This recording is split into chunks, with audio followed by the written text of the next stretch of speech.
Saudara-saudaraku, selamat siang. Tanggaplah dan siap sedialah. Sudah banyak peristiwa terjadi di mana-mana, mulai pandemi sampai COVID yang mematikan, berbagai bencana alam sampai peperangan antar bangsa. Saudara-saudaraku, boleh jadi ini sebuah peringatan yang maha kuasa bagi kita sekalian yang masih hidup, agar kita koreksi dan introspeksi diri. Pikirkanlah keselamatan jiwa kita masing-masing. Saudara-saudaraku, sebab hal ini penting. Saudara-saudaraku, pernahkah Anda mendengar nama Yesus? Sudahkah Anda mengenalnya dan mempercayainya? Saudara-saudaraku, hari ini ada kabar baik. Saya mau sampaikan, Yesus adalah Tuhan berkuasa di sorga dan di bumi. Saudaraku, pada Dia ada jalan kebenaran dan hidup selamat. Saudara-saudaraku, kitab suci berkata keselamatan tidak ada di dalam siapapun juga selain di dalam nama Dia. Saudaraku, peristiwa datangnya Yesus 2000 tahun silam juga unik, telah dinubuatkan oleh para nabi-nabi Allah ribuan tahun sebelumnya. Allah telah mengilhami nabi-nabinya bahwa akan datang Yesus Isa Al-Masih, juru selamat dunia, juru selamat manusia ke bumi. Saudara-saudaraku, kenapa Yesus harus datang ke bumi dan apa maksudnya? Saudara-saudaraku, Alkisah, tiap manusia, saudara dan saya, kita semua adalah berdosa di mata Allah. Saudara-saudaraku, sejak di kandungan ibu kita, genetik kutuk dosa Adam, si pemberontak itu, melekat dan terwarisi turun-temurun kepada tiap manusia yang dilahirkan. Saudara-saudaraku, itu sebabnya pengampunan dosa dan penebusan dosa menjadi prasyarat mutlak keselamatan kita. Saudara-saudaraku, pengampunan dosa bukan wewenang manusia, tetapi itu wewenang Allah.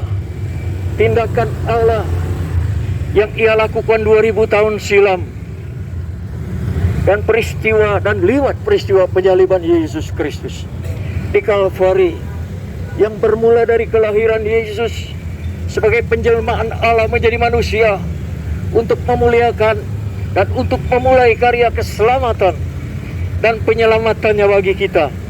Saudara-saudara yang dikasihi Tuhan, Yesus menderita dalam penyiksaan sampai Ia mati di kayu salib sebagai harga pembayaran dan penebusan bagi dosa-dosa manusia, sebagai korban pendamaian manusia dengan Allah dan terhadap Allah.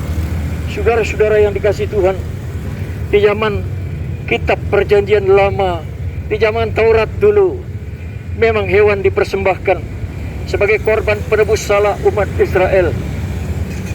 Kitab suci berkata pada hukum Taurat, hanya terdapat bayangan saja dari keselamatan yang akan datang. Saudaraku, dan bukan hakikat dari keselamatan itu.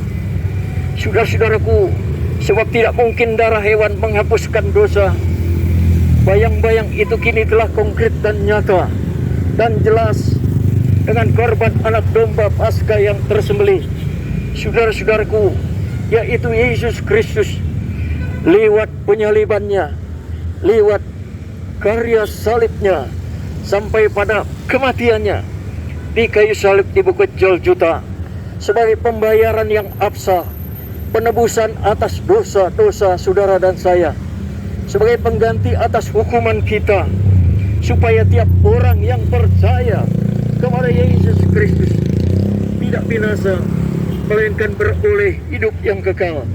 Saudara-saudaraku, bagaimana supaya kita selamat? Percayalah kepada Yesus Kristus. Katakan begini, Tuhan Yesus, hari ini kami mendengar berita tentang firman-Mu. Ampuni dosa kami datang kepadamu. Kami menerima Engkau sebagai Tuhan dan Juru Selamat kami. Saudara-saudaraku, lalu saudara dapat berdoa kepada Tuhan dimanapun dan kapanpun saja, tanpa syarat, saudara-saudaraku, dan usai program pemberitaan ini, saudara dapat berdiskusi dengan kami.